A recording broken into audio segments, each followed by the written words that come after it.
Well, it looks like another sign of the struggle that Donald Trump faces with Hispanic voters. The director of Hispanic communications at the Republican National Committee resigned, and now her replacement comes to the job with a trail of anti-Trump tweets, most of which she has now deleted. First, the outgoing head of Hispanic media relations at the RNC, Ruth Guerra. According to the New York Times, Guerra told colleagues this year that she was uncomfortable working for Mr. Trump, according to two RNC aides who requested anonymity. And just yesterday, the RNC announced its new director of Hispanic communications, Helen Aguirre-Ferrer. But as noted by Media Matters, Ferrer has deleted about a dozen tweets that were critical of Trump.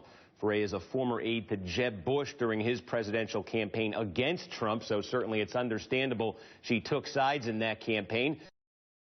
Note her anti-Trump tweets did continue after Bush dropped out of the race until as recently as last month. Tweets like these from May: will Donald Trump drive Miami Cuban Americans from GOP?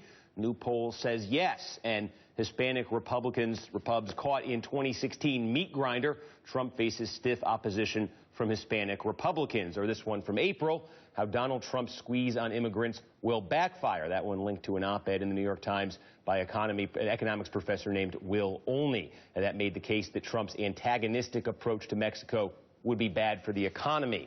In accepting the new job with the Republican Party, Ferrer did not mention Trump, saying in a statement she is, quote, proud to be joining the RNC at such a critical time.